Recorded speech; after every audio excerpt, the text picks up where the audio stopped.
হাই everyone, সকলো ভালে আছেনে? আশা কৰোঁ সকলোৱে ভালে আছে। ৰঞ্জু ব্লগলৈ সকলোকে স্বাগতম জনাই আজি এটা নতুন ৰেচিপিৰে আৰম্ভ কৰিছোঁ। আহকচোন চাওঁ এই ৰেচিপিটোত আমাক কি কি লাগে আৰু কেনেকৈ বনাওঁ।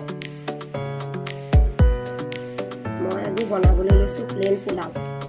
প্লেইন পোলাও বনাবৰ কাৰণে আমাক কি কি লাগে চাওঁ আহকচোন। আধা কেজি জহা চাউল লৈছোঁ। আদা নহৰু পেষ্ট বনাই লৈছোঁ।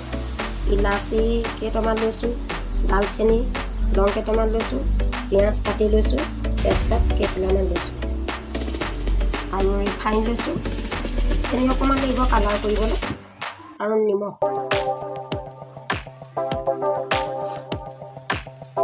এটা কুকাৰ লৈ গৰম হ'বলৈ দিছোঁ।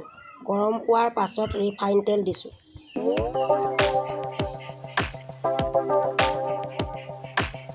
তেলখিনি গৰম হোৱাৰ লগে লগে তাত অলপ চেনি দিছোঁ।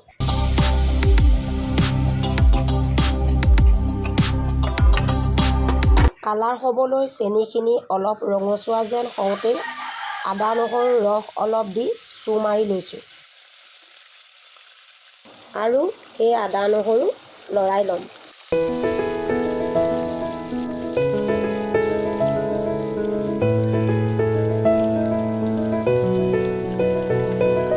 এতিয়া পিঁয়াজখিনি দি ভাজি ল'ম।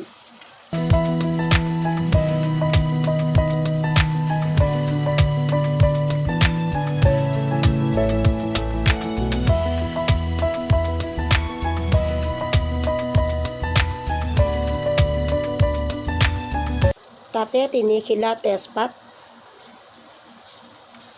দি লৰাই লৈছোঁ।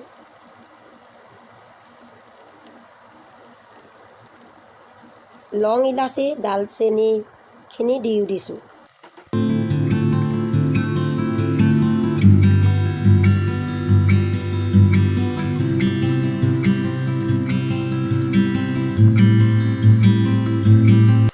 এয়া চাওক কি ধুনীয়া কালাৰ এটা আহিছে আৰু ৰঙচুৱা হৈ গৈছে।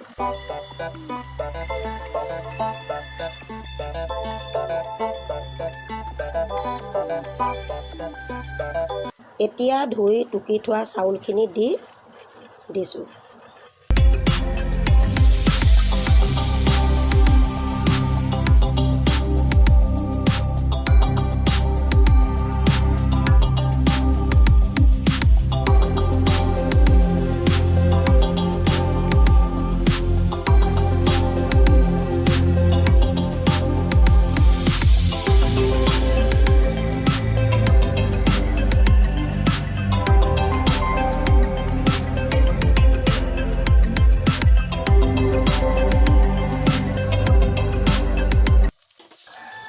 এতিয়া জোখ অনুসৰি নিমখ দিছোঁ।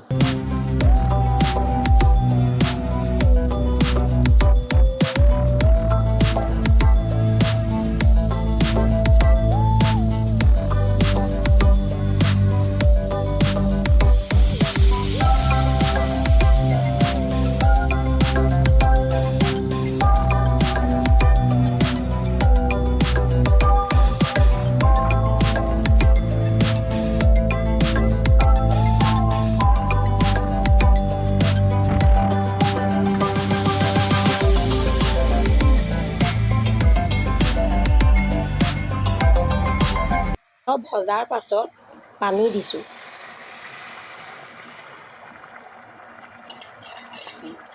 যিহেতু চাউল মই আধা কেজি দিছোঁ, পানী 1.5 লিটাৰ দিছোঁ। চাব যাতে চাউল সিজাৰ জোখেৰে।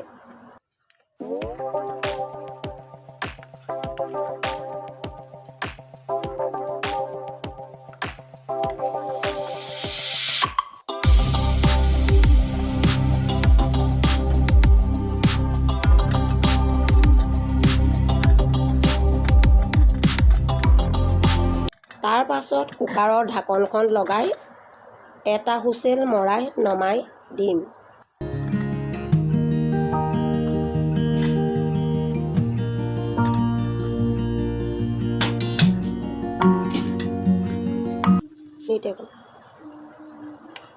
এয়া চাওক কিমান ধুনীয়া কালাৰ হৈছে। নেক্সট আকৌ ড্ৰাই ফ্ৰুট দি পোলাও বনাই দেখাম আপোনালোকক। আৰু চাওক কৰোণা মহামাৰী হৈ যোৱা দিনবিলাকৰ কথা আপোনালোক সকলোৱে জানে। মানুহক কিমান জুৰুলা কৰি গ'ল। আহি থকা দিনবোৰ উন্নতিৰ পথত আহক, ভাল হওক, সকলোৱে সুস্বাস্থ্যৱান হওক, তাৰে কামনা কৰি আজি এই ভিডিঅ'টো সামৰণি মাৰি নেক্সট এটা নতুন ৰেচিপি লৈ আহিম আপোনালোকৰ মাজলৈ। আজিলৈ আহোঁ।